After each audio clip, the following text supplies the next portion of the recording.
cheat. Like you said I'm cheating for no You will cheat.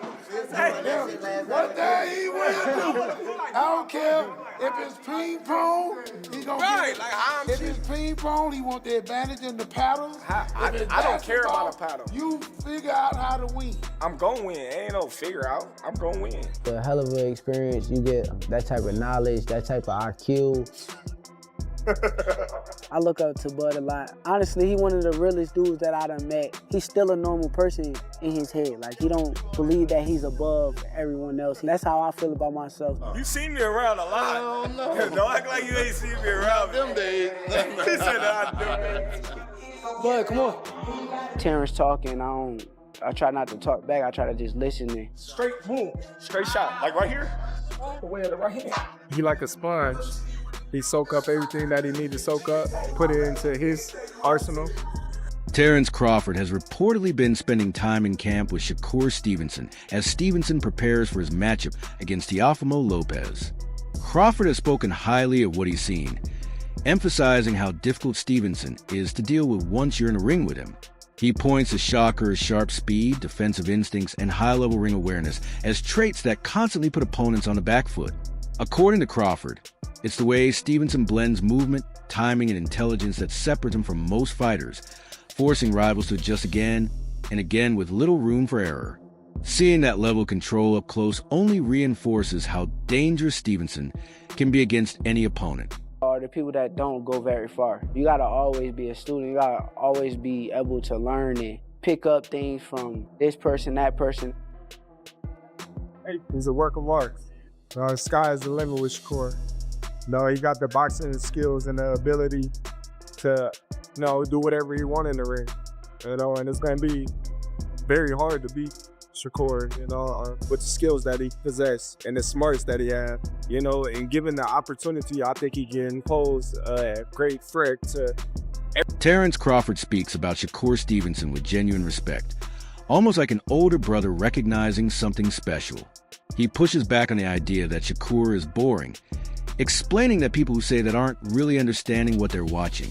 Crawford draws a comparison to Floyd Mayweather, reminding fans that Floyd faced the same criticism before being universally recognized as an all-time great. In his view, Shakur operates on that same level of precision and intelligence, combining speed, timing, and awareness in a way only elite fighters can. Crawford believes Stevenson's style reflects mastery, not caution, and deserves appreciation rather than dismissal. I got Shakur. Are you saying that because that's your man and you don't like Tank? No. Hey, like I said, I respect Tank. Boxing, he's one of the ones. Yeah.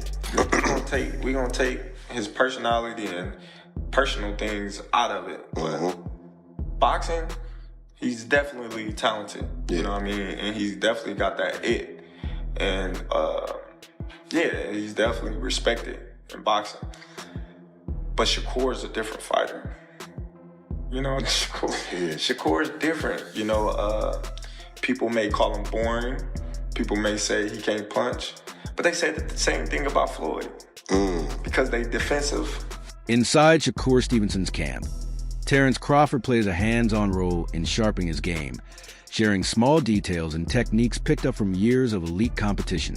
Crawford stresses the importance of learning something from every fighter, and Shakur absorbs those lessons by experimenting with new approaches and refining his adaptability in the ring.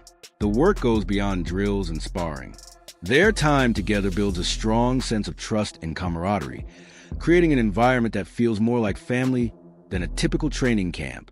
That balance of technical guidance and personal support has helped Stevenson grow not only as a more complete fighter, but also as a more grounded and confident individual. It's like a black kind of thing, like it's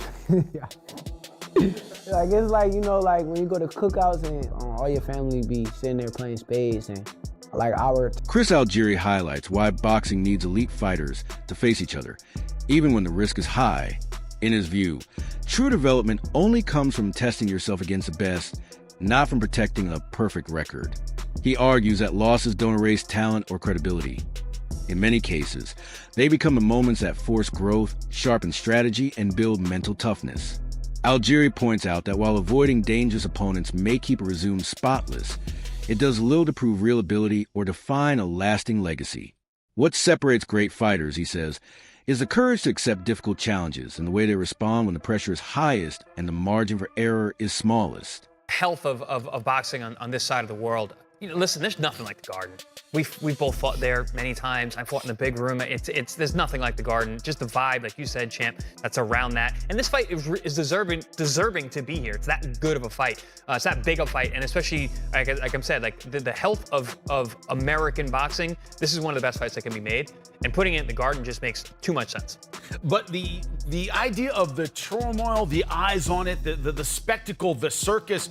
Chris, you talked about the idea that Teofimo Lopez kind of lives in this. That's where he flourishes. That's what he loves. This idea that because there's so many eyeballs on it, it's going to be kind of a circus. Does that favor Teofimo a little bit when you look at the strategy? Yes, no? I'm going to say well, I can't say for certain because there's no certain with Teofimo Lopez. He's one of the most up, down, left, right guys I've ever been around. Mercurial, we could say. I mean, yes. But when he is on, he's damn near unbeatable. I mean, he's such a good athlete. He has such a good boxing IQ. He's so physical and explosive. And again, I've said this on past shows. I've called him many times for Top Rank, been around fight weeks, and it just seems to me, the more out of sorts he seems, the more back against the wall it looks like, the more that he's an underdog, the better he performs. And this could be that kind of situation. New York is a tough place, man.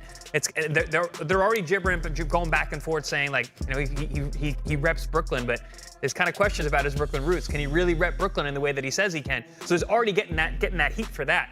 I don't know. It might be a good thing to kind of to poke the bear in terms of how well Teofimo is going to show up. Paulie, that's a huge. You're from Brooklyn. That's a big insult to say that you're not really from Brooklyn. Insult him a little bit. Insult him a little bit. Insult him. But I'll tell you what. There's so many thoughts in my head with this situation because Teofimo is at his most dangerous when he's counted out, and this is going to be one. Teddy Atlas comes to the defense of both Shakur Stevenson and Teofimo Lopez, addressing the long-standing criticism about their careers. He notes that some critics have claimed they sidestep tough opponents or pad their records, but Atlas argues that view is outdated and unfair. Both fighters have repeatedly proven they're willing to face top-tier competition. He highlights that their combination of skill, speed, and ring intelligence makes them serious threats, fully capable of handling elite challenges. Stevenson and Lopez continue to seek high-level matchups, showing growth, adaptability, and a desire to push themselves. According to Atlas, the idea that they avoid danger no longer holds. Both deserve full credit for the risks they take and the achievements they've earned in the ring. Teofimo at certain spots, he's avoiding this guy, he's avoiding that guy. You can't take those shots at these two guys. Definitely can't now. They are stepping up and they are taking fights that a lot of people are probably surprised they took. Now, a lot of people will say style-wise, Teddy, style-wise, is this going to be a great fight? I don't know if it will. I mean, style-wise, I could see you having a little reservations, whether or not these guys will make for dynamite, they will make, for electricity. I don't know if they will, but I'll tell you what they will make for. Two skillful fighters, two talented fighters, two fighters that are at a high skill level that will compete in the sweet science. I mean, Shakur showed aggression in his last fight against Cepeda, being elusive while being aggressive, walking them down, fighting on the inside, boxing well, still being able to counter, still being able to control space, but also be able to go into tight quarters and not be afraid to show that he's good on the inside too, that he can make you miss and make you pay outside and inside. Shakur showed that. That was great. That was great, and people applaud him. I applaud him. We were sitting there ringside. I was sitting there actually with your sister, ringside, watching that fight, and it was a terrific performance. Shakur showing that dimension, showing that attitude, showing that competitiveness, showing that dog like people like to show or like to talk about, and they wanted to. Paulie Malignaggi points out that Teofimo Lopez often faces unfair criticism and tends to be underestimated ahead of big fights. He explains that part of this comes from Shakur Stevenson's higher profile, more media coverage, a bigger fan following, and greater visibility overall. While Lopez brings explosive power, speed, and undeniable skill to the ring, these attributes can sometimes be overshadowed by Stevenson's reputation. Malik Nagy stresses that this comparison isn't always fair. Lopez has proven himself against elite competition, displaying technical ability and adaptability that demand respect. Yet, public perception often emphasizes Stevenson's achievements, while questioning Lopez's credentials. In the end, Malik Nagy emphasizes that Lopez's talent is what truly matters in the ring. Underestimating him could come with a heavy price. And this matchup will be a test of both fighters' skill, focus, and mental toughness under intense scrutiny. Situation, because Teofimo is at his most dangerous when he's counted out. And this is going to be one of those fights where he's going to be counted out. Because Shakur is looked at by and large as the guy who can dominate boxing in this generation, right? It's just a matter of him getting the opportunity. I myself have felt that he's the guy who could and should be dominating boxing if he gets the right matchups. But bro, this is one of the rare matchups, if not maybe the only matchup, where I feel like it's a big threat here to Shakur. And then they would all come undone only because of this reason. Teofimo Lopez, we've seen him at his best, but he typically brings out his best characteristics when he's back against the wall and he's counted out. And he's going to be counted out in this fight. By and large, people are going to side with Shakur in this fight to win the fight because he's the more consistent fighter, he's a more class fighter overall, and he's just so damn good. But Teofimo has a way, when you're so damn good and he knows you're so damn good and everybody feels like you're gonna beat him, there's just something about Teofimo, man. He brings out a different level and somehow supersedes that guy who is that damn good. I've seen it. We've seen it already. I'm not saying anything that anybody else hasn't already seen, okay? I'm just stipulating it. I'm gonna tell you right now, I don't know who wins this fight. Because again, your better head says Shakur, but then you think about, man, Teofimo. Again, what I just explained. He's got the talent to I'm telling you right now. Yeah. Shakur is extremely talented and could be the face of boxing as far as being that good and being that dominant, even though no matter how good you are. But this is one of the rare fights where you can get beat. And I don't ever want to hear any of you tank nut huggers that he fights one Uber driver after another. If Shakur Stevenson loses this fight, I don't ever want to hear any of you saying, oh, well, what about Shakur now? Tank this, tank that. Tank fights the guy that delivers my pizza. He fights the guys in the back that are doing the production. He fights the truck driver. I don't want to hear, because he would never have gone. Boxing analyst Wade notes that Teofimo Lopez and Shakur Stevenson have likely studied each other closely, given their parallel paths through similar systems and promotional setups. While both are elite fighters, their styles are very different inside the ring. Fans expecting Stevenson to come out with constant aggression might be surprised. Wade highlights that Shakur adjusts his approach depending on his opponent. Instead of relying purely on offense, Stevenson emphasizes strategy, movement, and timing to exploit openings and control the rhythm of the fight. Lopez's raw power and explosiveness create a distinct challenge, and Stevenson's calculated style aims to neutralize that threat. The bout is shaping up as a tactical chess match, where both fighters' adaptability and ring IQ will play a critical role in determining the outcome. And that's the part where I'm like, okay, he's gonna be very surprised come fight night, to where it's like, you really thought I was slow? Like, is that something like you put in your brain and thought it was about to come out there and work? It is interesting to hear, both of them talk about each other, because there's probably not two guys that know each other better, that haven't fought, but have seen each other, been around each other, AMI tournaments and followed each other's career under the same promotional banner than Teo and Shakur, right?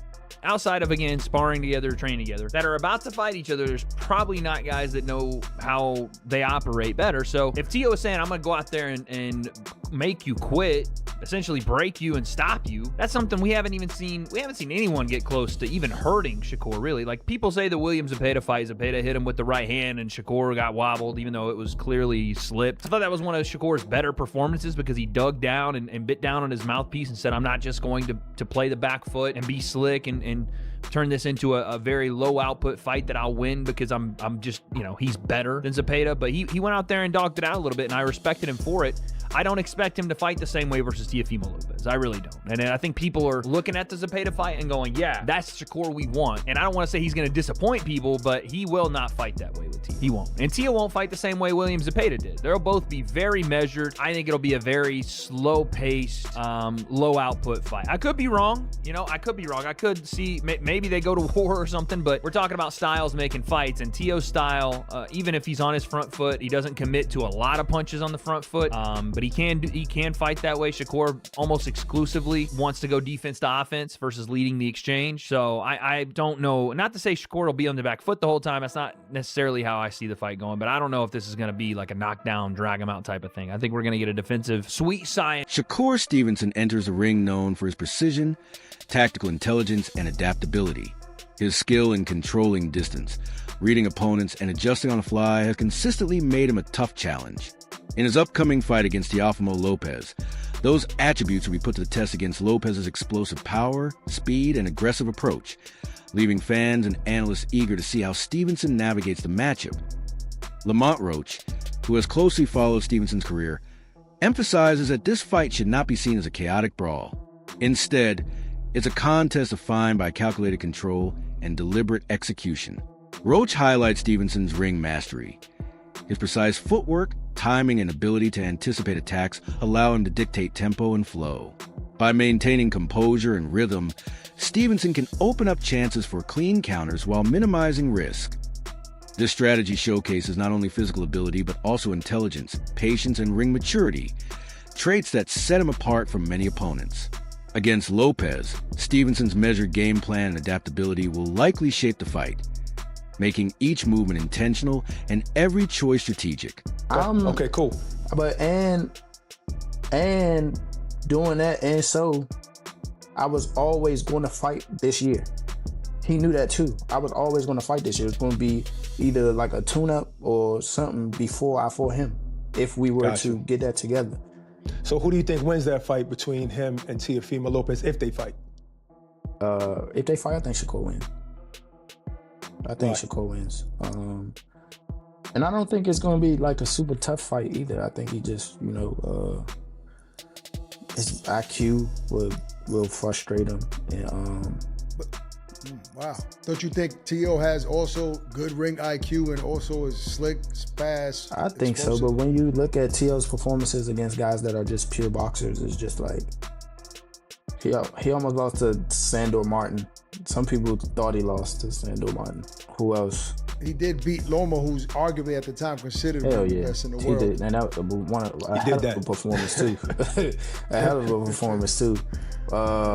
So yeah, I mean, I think he's hit or miss. You got to think he got stuff. He a little cuckoo too. Like he has like a little mental lapses every once in a while. Look at the Kambosos fight. Like that's a fight that people would never expect Kambosos to win. And he won a grueling match against him as well. So I just, I don't know. I don't think he can get it done against Shakur when it comes to like, because it's going to be just a skill match. I don't think he's going to try to rough Shakur. Greg Hackett offers a clear and measured perspective on the upcoming Shakur Stevenson versus Teofimo Lopez matchup. While he recognizes Lopez's raw power and explosiveness, Hackett leans towards Stevenson earning a decision win. Highlighting his superior discipline, strategy, and ring IQ, he explains that Stevenson's ability to manage distance, read his opponent, and adjust in real time gives him a notable edge over fighters who rely mostly on aggression.